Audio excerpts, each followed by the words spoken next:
Alors, vous allez voir maintenant où se situe le jardin.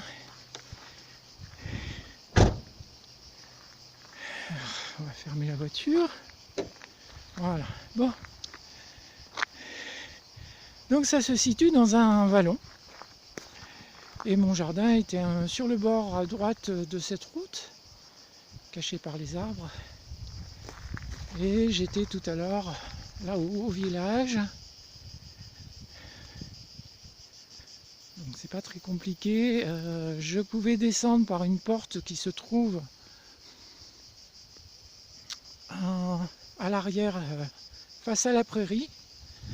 Alors, on ne pourra pas voir parce que c'est en plein soleil, donc c'est pas la peine. Voilà, alors pour aller à mon jardin, je dois suivre un petit sentier. Alors vous imaginez bien que ça rend beaucoup plus compliqué de pratiquer une culture quelconque dans un tel jardin, parce qu'il faut s'y rendre, hein, été comme hiver. C'est tout de suite 5-10 minutes, ça oblige à mettre une tenue pour traverser la prairie parce que les herbes sont parfois assez hautes. On attrape plein de picots. Sinon je peux passer par le village ou venir en voiture. J'évite de venir en voiture. J'espère que je ne bouge pas trop en marchant. Il n'y a pas de stabilisateur. Alors voilà. Donc c'est un vallon, le sentier descend. Mon jardin est en restanque. Vous avez un petit ruisseau qui passe, qui ne coule pas en été. Pour l'instant, il y a juste une petite flaque d'eau. Je vais vous montrer après. Ici, on est obligé de passer un escalier. Voilà, mes sabots. Ça, c'est les sabots de jardin. Je n'utilise plus que des sabots. C'est tellement pratique. Alors, ici, c'est un autre jardin qui est à l'abandon. Là-bas derrière, il y a un réservoir d'eau. On ne le verra pas bien. Il y a un réservoir d'eau de 3 mètres sur 2 mètres à peu près, en pierre. Alors il était question que j'achète ce terrain. Alors, vous voyez ici, il y a un énorme sapin qui est prêt à tomber, en tout cas qui penche sur le terrain, qui serait à couper. Il est au bord de la route.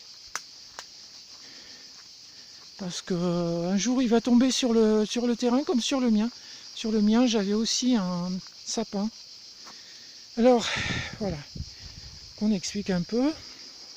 Ici, vous avez, j'ai fait une barrière parce qu'on a des sangliers qui sont venus il y a 2 ans et qui m'ont retourné tout le jardin. J'ai un petit réservoir de 300 litres et ce réservoir de 300 litres provient d'une source que j'ai captée. Donc j'ai 50 mètres de tuyaux qui remontent à peu près où est garée la voiture, un peu plus loin, un peu plus près plutôt, par rapport à ici. Et alors mon jardin n'est pas beau à voir en ce moment parce que d'abord je suis en train de retirer des plantes et je viens pour ça aujourd'hui. Et puis on a eu la sécheresse, on a eu de l'eau là il y a 2 jours, donc les plantes ont retrouvé un peu de vigueur. Alors moi ma source elle ne coule plus en été, il n'y a plus rien qui coule. Voilà le petit tuyau, plus rien ne coule. Quand la source coule, j'ai un trop plein ici. Et avec des goutteurs, ça permet d'aller arroser tout le jardin. Donc tant que la source coule, le jardin est arrosé tous les jours. Donc je pourrais le laisser une dizaine de jours sans problème. Là, je vais devoir le laisser une dizaine de jours sans arroser et il n'aura pas d'eau. Il n'est pas prévu de pluie pour le moment, pour la semaine prochaine. Voilà. Là, nous sommes dans le ruisseau. C'est superbe. J'ai chaque année des grandes libellules qui viennent. Là je vois il y a les larves qui sont dans l'eau, qui mangent énormément de moustiques, c'est très intéressant.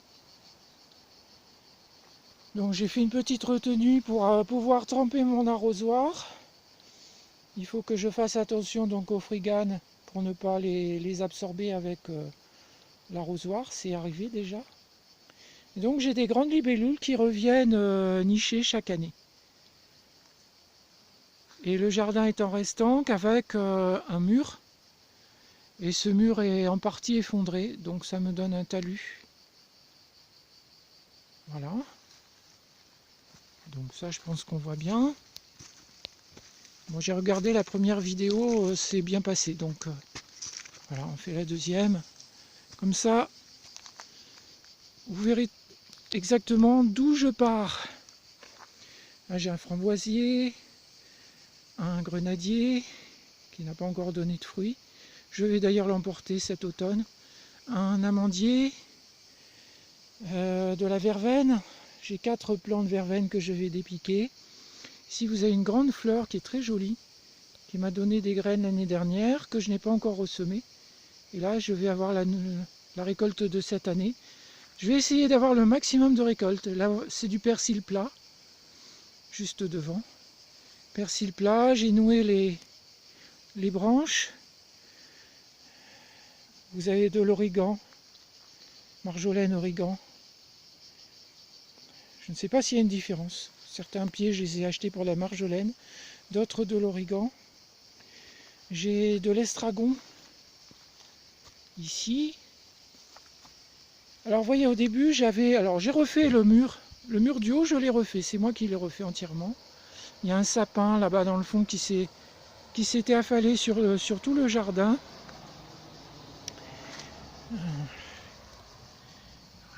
Voilà mon estragon. Il a tenu l'hiver dernier et il a repoussé cette année, tout seul. Encore une verveine, des fraises, enfin des fraisiers, il n'y a plus de fraises parce que je les mange au fur et à mesure et puis il a fait tellement sec. Alors j'avais mis pas mal de graines de tournesol qui étaient des graines à germer du commerce, des graines à germer bio, mais vous voyez ça pousse pas terrible. Enfin ce sont de petits tournesols, je vais avoir des graines quand même. Mes têtes ça je sais plus ce que c'est, si c'est pas de la cébette montée en graines. J'ai de la cébette, des poireaux et voilà. Ici vous avez un petit poivron qui est censé être un poivron jaune quand il sera terminé. Il sera poussé. Et là vous avez une salade montée en graines. Alors ça, la salade montée en graines, j'ai déjà secoué pour récolter des graines, mais il faudrait que je recommence. Hein, il faut le secouer au-dessus d'une bassine. On récolte les graines, ensuite on va trier tout ça. Vous voyez, le jardin est très sec, mais les plantes vont résister, elles vont reprendre de la vigueur à l'automne. Il ne faut pas désespérer. Ça c'est du persil. Idem, j'ai déjà récupéré pas mal de graines. Et il y a aussi pas mal d'insectes dans mon jardin. Voilà, alors la menthe, si on la laisse se développer, eh bien on en a partout. J'ai pas mal coupé la menthe, mais bon, peut-être un peu tard parce que j'ai quelques plantes. Là vous avez un petit figuier qui pousse tout seul, sans qu'on lui demande rien. Verveine, alors ici j'ai du thym, j'ai une sauge aussi. Et la sauge, maintenant qu'elle a fleuri, elle a fait ses graines et on ne la voit pratiquement plus. Elle est toute sèche. Fort heureusement, ça fait 10 ans que je sais qu'elle repousse chaque année. Alors j'ai essayé cette année de la patate douce. Donc ça c'est une liane de patate douce. Le pied originel est ici. Et ça trace. C'est parti et c'est comme du liseron. Voilà. Ça pousse de partout. Alors je ne sais pas ce que ça va donner. Ici je pense que ça c'est du gingembre ça. Il me semble que c'est du gingembre. C'est pas. Je crois pas que ça soit du maïs. Alors, tout est au même endroit et là c'était un pied de gingembre normalement. L'année dernière le gingembre a bien poussé ainsi que le curcuma. Alors ici vous avez ces arbres là, je ne vais pas pouvoir les emmener. Je vais essayer de faire des boutures, je ne sais pas. Ce sont des grenadiers. Pour l'instant, je n'ai eu qu'une seule grenade. J'ai une dizaine de pieds là qui sont rassemblés. Ça serait très très difficile de les récupérer. Le seul que je peux récupérer, c'est celui qui est là-bas. Je l'avais dépiqué l'année dernière. Alors là, j'ai même une chose stupide, c'est un hortensia. Il va reprendre. Hein. J'ai laissé les feuilles parce que ça faisait de l'ombre. Ça faisait de l'ombre et maintenant que je l'ai...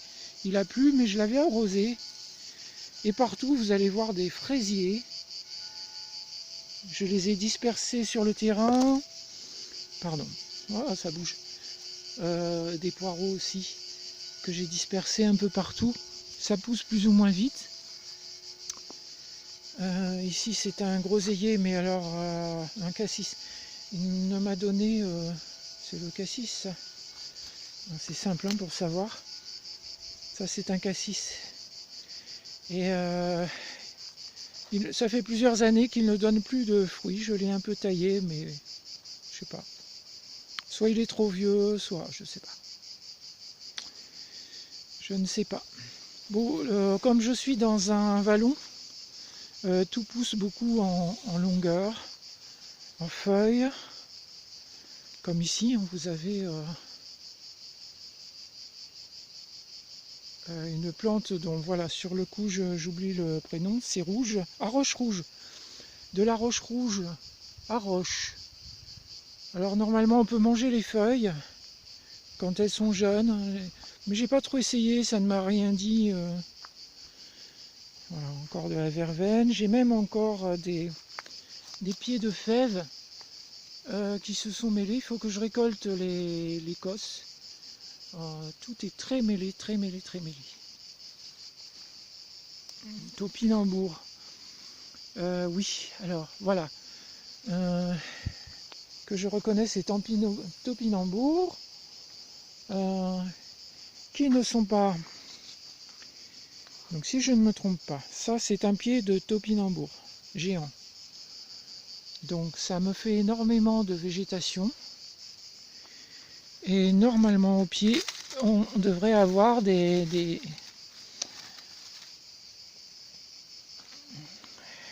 comment on appelle ça? Voilà, ça fait un peu... bon, vous avez déjà vu des topinambours. Sur le coup, je perds le mot. Alors ici, vous avez... Alors donc, on voit bien. Hein. En bas, c'est le lit de la rivière. Sous les ronces. Moi, j'ai dégagé le bas, mais il était un temps où ça venait jusqu'à mon jardin. Alors ici, vous avez aussi bien des concombres que des courgettes, que d'autres variétés, parce que c'était des graines mélangées que j'ai mis comme ça. L'idée, c'est qu'elles vont tracer et elles vont descendre les 2 mètres qui sont en dessous. Là, c'est l'échelle pour aller en bas. Voilà. Alors mon jardin n'est plus très beau parce que depuis le printemps, j'ai commencé à stopper mes efforts. Là, vous avez de la feuille de chêne, de la laitue feuille de chêne qui est en train de monter. Alors j'en ai mangé beaucoup. L'avantage de la feuille de chêne, c'est qu'on peut couper au fur et à mesure. Hein, voilà l'exemple d'un pied que j'ai coupé et recoupé plusieurs fois. Et donc à chaque fois, ça refait une sorte de tête. Voilà, comme ça, une sorte de tête. Et on peut manger les feuilles. Donc ça fait chaque soir une petite salade, c'est parfait. Et je laisse monter en graines un certain nombre de têtes de manière à récupérer les graines. Voilà. Là, ici aussi. Alors là, il me semble que c'est du poireau, mais je n'en suis pas sûr. Alors les graines, on les récolte quand elles sont les plus sèches possibles, à condition d'arriver à temps. À condition d'arriver à temps. Alors ici, j'ai fait un essai de pommes de terre. Pommes de terre. Alors, mon système d'arrosage fait que j'ai mis des rallonges et je peux prendre de l'eau dans le réservoir pour remplir les arrosoirs. Mais normalement, il y a un système d'arrosage comme ça avec des goutteurs tout le long du jardin. Donc au printemps, il y a trop d'eau. Au printemps, il y a trop d'eau, beaucoup trop d'eau. Il faudrait pouvoir rejeter la source dans le ruisseau directement puisque ça ne s'arrête pas. Hein. Une source, ça ne s'arrête pas. Cet arbre, c'est un pommier. Donc ce pommier, je vais l'emmener à ma Marchevo dès que possible. Dès que possible et dans les meilleures conditions possibles. Sans doute avec les chats. Je vais créer une forêt vierge dans la voiture de manière à les ramener. Bon, cette année, je n'ai qu'un seul pied de basilic que j'ai acheté. Ici, on a encore des fraises que je vais dépiquer.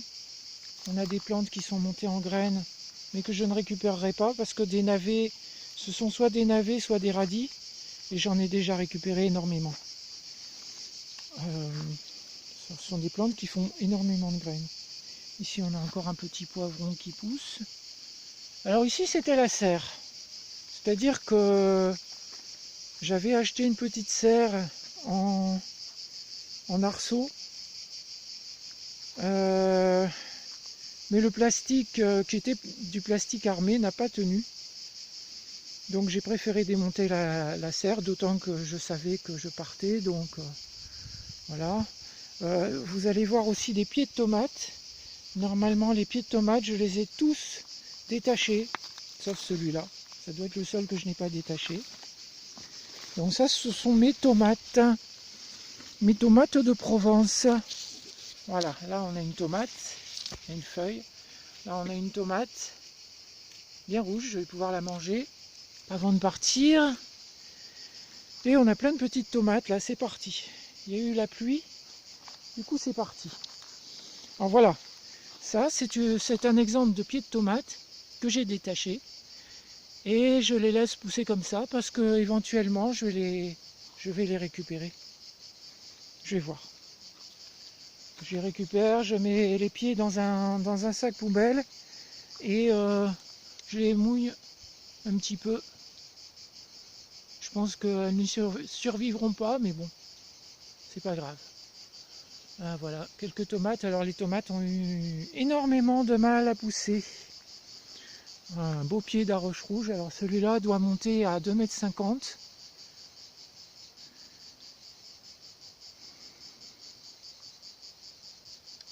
Voilà. Bon, là, le mur n'a jamais été continué. Tout a été arrêté de toute façon depuis l'année dernière. Et pour moi, c'est vraiment pénible à faire. Ça suppose d'avoir un diable ou une brouette pour bouger les pierres, parce que les pierres du bas sont vraiment des grosses pierres. Et j'ai encore quelques grosses pierres à utiliser et ensuite c'est fini. Donc j'ai tout arrêté. Donc ici c'est le chantier. Alors voilà comment je fais. Je tamise la terre, je m'assois ici. Et avec des gants, je tamise la terre sur cette installation. Donc complètement abandonnée. Ici j'ai une couche qui sert au printemps. Avec une vitre. Bon, tout ça, ça va rester ici bien sûr. J'ai quelques pots. Je vais voir ce que je vais faire. Je vais essayer d'en ramener, quelques-uns quand même. C'est pas vraiment encombrant ni lourd. Alors, cette année, j'ai... alors ici, voilà. Bon. Ici, ça, c'est un pied... Je serais bien embêté de vous dire ce que c'est. On verra bien quand ça poussera. Hein. C'est soit potiron, soit potimarron. Je ne sais plus. Je ne sais même plus comment je l'ai eu ce pied. Il a dû pousser tout seul. Donc c'était des courges l'année dernière ici. S'il a poussé tout seul, c'est certainement une courge. Là c'est une rhubarbe. J'en ai une autre dans le jardin. Et ici on a un pied de tomate que j'ai détaché, mais qui a bien du mal. Et il nous fait des tomates très très étranges. Je ne me souviens pas avoir acheté un pied de tomate avec des tomates aussi bizarres. Et j'en ai un deuxième comme ça. Alors ici j'ai un prunier aussi qui fera le voyage. Donc le prunier n'a pas donné parce que je l'ai planté au printemps. Et ici, quelle est cette plante médicinale? Quelle est cette plante médicinale? Non, elle n'est pas très belle, hein, mais elle a été semée trop tard. C'est une camomille. Encore une verveine. Ici, je pense que c'est un petit poirier qui pousse. Je vais le dépiquer, je vais l'emmener. J'ai oublié de montrer mon autre poirier qui est là-bas. C'est celui que j'avais planté en premier. Voilà. Celui-là, c'est déjà une belle branche. Et alors, j'ai pas mal de maïs. Alors c'est du maïs qui a été semé l'année dernière et que j'ai récolté. Donc c'est la deuxième récolte. Donc ce sont les essais de l'année dernière, ça, et de récolte de graines. Ici j'ai des plantes miniatures qui étaient censées être des potimarrons. Voilà, et puis alors je vais récupérer aussi au jardin toutes les fleurs, parce que j'avais mis pas mal de fleurs pour favoriser les pollinisateurs. Et là voilà un exemple de tomate qui est en train de partir. Voilà, je les ai détachées de manière à ce que je puisse éventuellement les transporter. Ça serait la seule solution. Ah, j'ai quand même quelques tomates rouges. Hein. J'en ai là-bas. Alors évidemment, vous pouvez être étonné de voir beaucoup de mauvaises herbes. Enfin, ce qu'on appelle des mauvaises herbes, qui ne sont pas des mauvaises herbes non plus. Moi, je les utilise en paillage. Donc normalement, le terrain devrait être beaucoup plus paillé que ça. Hein, tout est conservé. Mais comme je n'ai plus travaillé le jardin depuis un moment, eh bien, tout ça est un peu à l'abandon, malheureusement. Là, vous avez du lin. Ça, c'est du lin. Donc, c'est un essai de cette année. J'ai acheté les graines bio de lin, et je compte récolter les graines. Beaucoup de plantes, je récolte les graines. Vous voyez, ça, c'est une fleur vivace, mais je vais quand même récolter les graines. Et je vais récolter le pied, bien sûr. Hein, ici aussi. Je plante essentiellement des vivaces. Et là, au fond du jardin, donc vous avez le prunier. Et après le jardin, c'est la nature. Hein. En bas, il y a un petit barrage. Normalement, il y a de l'eau, mais il n'y en a plus en ce moment. C'est fini. Et là, vous avez quelques fraises. Je ne sais pas si je peux les manger. Et il y a déjà des bestiaux qui se sont servis avant moi. Elles étaient là avant, pendant la sécheresse. Elles n'ont pas bien poussé. Voilà, tournesol aussi. Fraisier, verveine. Peu de légumes cette année, en dehors des... J'ai pas voulu faire de courgettes, parce que ici les courgettes, il fallait les mettre... On a eu un mauvais printemps. Et puis j'ai pas voulu de courgettes. Les courgettes, j'en ai un peu marre, je dois dire. Parce que quand vous mettez des courgettes, après il faut les manger. Et le problème des courgettes, c'est que moi je mange cru. Donc à la rigueur des concombres, mais les courgettes, non. En été je mange cru. Parfois je mange même la viande en carpaccio. Donc voilà. Je crois que j'ai tout montré. Ah oui, alors le principe que j'ai utilisé cette année, ça a été d'essayer des planches pour border les lignes de culture. Bon, ici c'est la serre, c'est normal, donc elle est un peu isolée, un peu plus isolée. Par contre, le paillage de la serre est resté, donc vous avez un paillage important qui date de l'année dernière. et qui est très efficace. J'ai remarqué ça, très efficace. Regardez, par exemple, vous avez ici une betterave rouge. Vous avez une betterave rouge qui continue de pousser, malgré le temps extrêmement chaud. C'est pas très normal pour une betterave rouge. Vous en avez une autre ici, qui continue de pousser. Alors il n'y a plus d'arrosage, hein, il n'y a plus rien.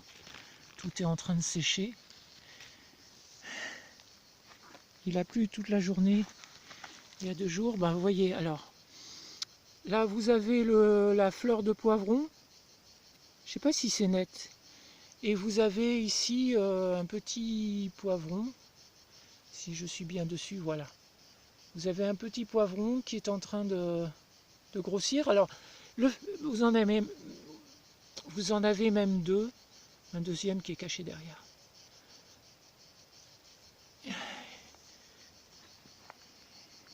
Donc le fait qu'il ait plu, ça fait énormément de bien à ces légumes pour faire grossir les fruits. Voilà. À mon jardin au départ, j'avais utilisé des troncs, puisque autour de chez moi, autour du jardin, ce sont des bois. Donc j'avais récupéré des troncs d'arbres morts, hein. J'ai pas coupé du bois. Et j'avais fait comme ça mes bordures. Alors maintenant, j'ai décidé de ne plus faire de bordure. Voilà un exemple. J'ai retiré la planche qui était là, qui n'était pas installée encore. Le principe, ça va être de ne pas surélever le sol. Parce que quand on arrose le chemin. Il faudrait presque que le chemin soit plus haut que le terrain. Par contre, le terrain, lui, il faut qu'il soit meuble. Sinon, la permaculture, il faut que ça soit une accumulation d'un sol très riche et rempli de vie. Alors là, ce sont des soucis. Que j'ai semés très tard. Je vais les récupérer parce que ça se récupère. Surtout, j'attends qu'il y ait des graines. Et ce que je voulais vous montrer avant de terminer cette vidéo, voilà, là c'est de la camomille aussi. C'est le deuxième endroit où j'ai mis de la camomille. Ça c'est mon petit banc sur lequel je peux m'asseoir pour travailler. Alors je ne peux pas me pencher, je ne peux pas me baisser. Pour moi c'est pénible d'aller chercher des arrosoirs. D'ailleurs vous voyez, je le jette quand j'ai fini tellement j'en ai marre. Alors, ici le blé noir, le sarrasin, ce qu'on appelle le blé noir dans certaines régions, que moi j'appelle le sarrasin. J'ai vu le nom en bulgare et je ne sais pas. Je ne sais plus le dire. Et c'est une variété de sarrasin qui sert de couvre-sol. Alors je ne suis pas sûr que ça soit la meilleure variété pour récolter les grains. Je suis encore à la recherche de tout ça. Je sais qu'on en cultive en Bulgarie, ça c'est sûr. Il y a des magasins bio qui vendent le grain, mais le grain décortiqué. Surtout, il ne faut pas prendre le grain chauffé, parce qu'on vend aussi du grain qui est un peu rougi, qui est du grain chauffé. Ça doit être vert-jaune, le grain. Et donc, je vais essayer de ne pas bouger parce que je bouge. Oh, c'est encore pire. Donc c'est un essai, je n'ai pas semé toutes les graines. Je n'en ai semé qu'une partie et j'ai acheté, je crois, 3 autres paquets. Donc j'ai de quoi faire. Et je sèmerai tout ça au printemps prochain à Mamarchevo. Voilà, un poivron encore ici. Alors j'avais des aubergines, voilà. J'en profite pour moi. J'espère que ça donne pas trop le tournis parce que je bouge beaucoup.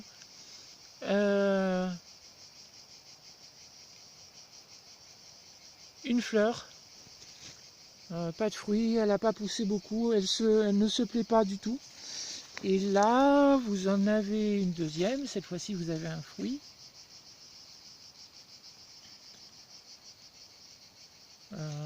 J'avais cru bien faire en les mettant par ici, mais bon, c'est pas une bonne idée. Voilà. Bon, il y a toutes les plantes que je n'ai pas montrées. Derrière, il y a des tomates que j'ai détachées, donc on ne les voit plus. Et puis, voilà, vous avez du maïs ici. Maïs, maïs, maïs. Voilà. Bon, voilà, adieu au jardin. Voilà, je le cultive en permaculture depuis 2 ans, mais en culture naturelle depuis 10 ans. J'ai commencé à faire des buts dans l'autre sens il y a quelques années, et puis les sangliers sont venus, j'étais écœuré, j'ai plus touché au jardin pendant 1 an. Et quand je l'ai repris cette fois-ci avec mes bandes de culture. Donc des bandes de culture si possible d'1 mètre. Pour moi c'est un maximum parce que sinon, vous voyez le banc là, je le mets au milieu, je m'assois dans le sens de l'allée et je peux travailler sur les 2 côtés. Seulement pour se pencher, si on dépasse 1 mètre, normalement on compte 1,20 m. Dans les pays en voie de développement comme en Inde, on a choisi 1,20 m. Et les allées font juste la place pour travailler. Donc le minimum possible. C'est pour ça que les bouts de bois que j'ai mis sont très très encombrants. Et en plus ça bouge, on se bute dessus. Et donc voilà. Voilà mon jardin, ici en Provence. Et voilà, on va lui dire adieu. Et à une prochaine vidéo, sans doute quand je serai prête pour le départ, ou quand je vais partir vers Aix-en-Provence. Voilà, j'essaierai de poster tout ça en Wi-Fi quand je serai sur des relais. À bientôt!